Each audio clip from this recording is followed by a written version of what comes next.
Welcome to this Killick Explains video, and I thought what I'd do this time around is take one of the most popular tax efficient savings vehicles, the individual savings account. Connected to it is the junior version, the JISA, so we've got the ISA and the JISA if you like, and talk about 4 ways to make the most of them. So back to basics really. So what do we got here? Basically, I'm not going to do much on the ISA mechanics or JISA mechanics. I cover that in other videos, or there are guides that cover that in more detail, for example. They are a really handy, flexible way to save. So the question is, if we leave the mechanics to one side, the fact you can put up to £20,000 in per person per year for a main ISA, 9,000 for a JISA and so on. If we leave those to one side, how do we best make use of them? And I'm going to give you 4 tips. Number 1, be careful about sitting in cash long term. ISAs can hold cash, but be a little bit careful about how long you sit on cash. They are use it or lose it. So my preference would be if you can afford to use it. Okay, be wary of checking too often how much is in there. Don't become a slave to markets, especially if you're set up through an app where you can check it every 5 minutes if you want to. And be careful with withdrawals. All right, now that's nuance, the withdrawals argument. I'll come back to that in a moment. So cash, first of all, here's a point I've made before. And why am I making it in the context of ISAs? Because what a lot of people sensibly do is they think, oh, crikey, end of the tax year is coming up. I haven't really done much, haven't really paid into my ISA yet. So I need to put something in, but I don't really know what to do with it. So I'll just put some cash in there for now, get the tax shelter organised, and then I'll transfer it into stocks and shares or funds later.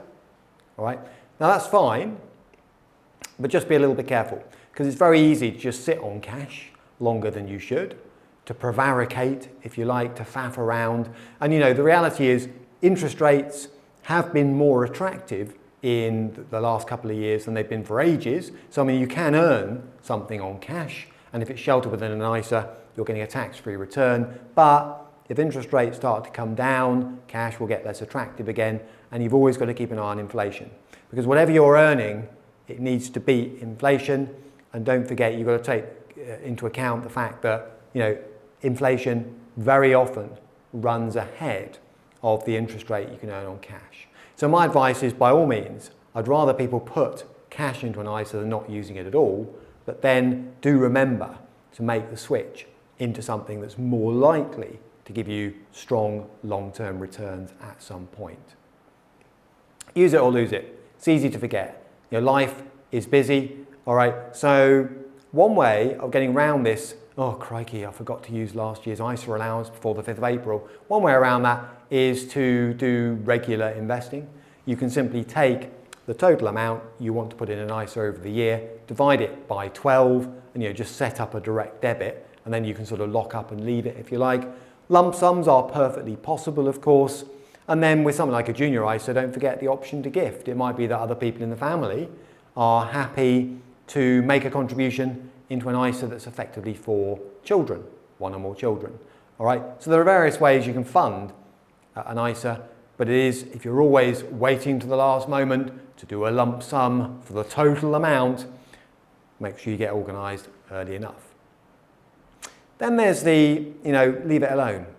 All right. So once you've set up an ISA, once you've remembered to move your cash into something like shares where you've got a chance of making a decent long-term return, don't look at it every 5 minutes. And it's easily done.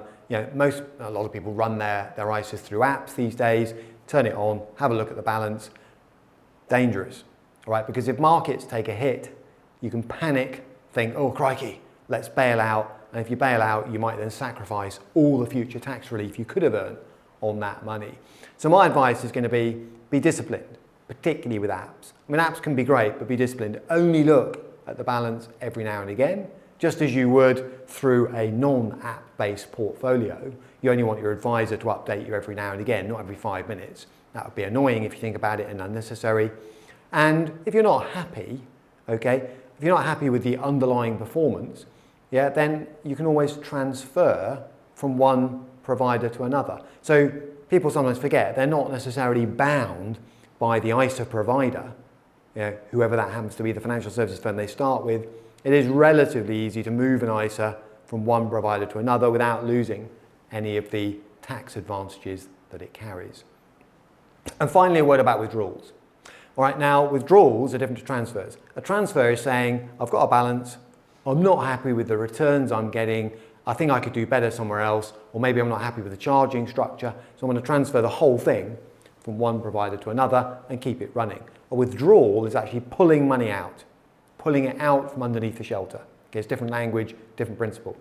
Now, if you do that in the tax year and replace the money within the same tax year, so in other words, if you were to pull money out in May, for argument's sake, and get it back in before the following April, that's what I mean by the same tax year, which runs to the 5th, 6th of April, then you can pull money out of an ISA short term, perhaps you need it, pay it back in, and it will carry on being sheltered in the future, okay?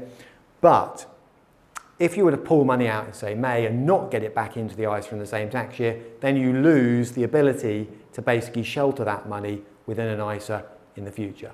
Okay, so just be a little bit careful there. Think carefully before using an ISA as a kind of cash point machine, if you like. Now, there is an exception to what I just said, I'll mention it.